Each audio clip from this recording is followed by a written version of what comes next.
लातूर जिल्ह्यातील चाकूर परिसरात घडलेला दरोड्याचा प्रकार अनेकाच्या मनाला धक्का देणारा होता। रात्रीच्या वेळी प्रवास करणाऱ्या निष्पाप लोकांना अडवून त्यांना मारहाण करत त्यांच्या कष्टाची कमाई आणि दागिने हिसकावून नेण्यात आले होते। या घटनेनंतर लोकांमध्ये अस्वस्थता निर्माण झाली होती, पण पोलिसांनी हार मानली नाही। पोलीस अधीक्षक अमोल तांबे आणि अप्पर पोलीस अधीक्षक मंगेश चव्हाण यांच्या मार्गदर्शनाखाली स्थानिक गुन्हे शाखेचे पोलीस निरीक्षक सुधाकर भावकर यांच्या नेतृत्वाखाली पथकाने या गुन्ह्याचा छडा लावण्यासाठी दिवसरात्र मेहनत घेतली। गुप्त माहिती, तांत्रिक तपास आणि सततची हालचाल यामुळे पोलिसांना एक महत्त्वाची माहिती मिळाली। 27 जून रोजी सहाय्यक पोलीस निरीक्षक पांडुरंग माने यांच्या पथकाने डोकी मुरुम रस्त्यावर सापळा रचला। काही वेळात एक बोलेरो गाडी तिथे आली।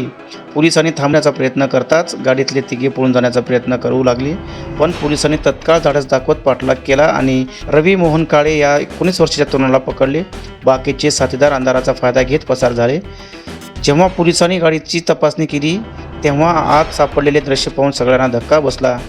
2 मंगळसूत्र, 4 अंगठ्या आणि चांदीची चेन हे सगळं त्या निष्पाप लोकांचं होतं, जे काही दिवसापूर्वी लुटलं गेलं होतं। चौकशीत आरोपीने गुन्ह्याची कबुली दिली। 20 जून रोजी नांदेड लातूर रस्त्यावर 2 गाड्या अडवून प्रवाशांना मारहाण करून त्यांना लुटल्याचं त्यांना सांगितलं। पोलिसांनी एकूण 27,22,000 रुपयेचा मुद्देमाल जप्त केला, ज्यात बोलेरो गाडीचाही समावेश आहे। या गुन्ह्यातील इतर आरोपी अनिल उर्फ शेंडा आबा काळे, छगन उर्फ पवन काळे, महालिंग काळे, राहुल शिंदे आणि कृष्णा शिंदे अजूनही फरार आहेत। त्यांना पकडण्यासाठी पोलिसांची विशेष पथके शोध घेत आहेत।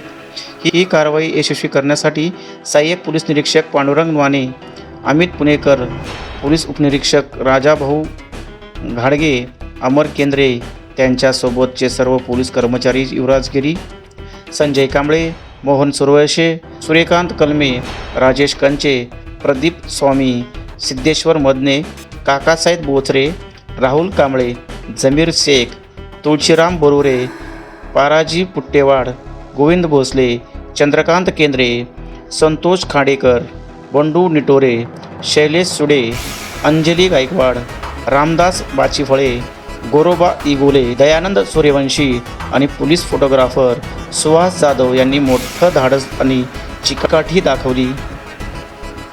धन्यवाद। अशाच अपडेट्ससाठी आमच्या चॅनलला आत्ताच सबस्क्राईब करा, लाईक करा आणि तुमच्या मित्रापर्यंत ही बातमी नक्की शेअर करा।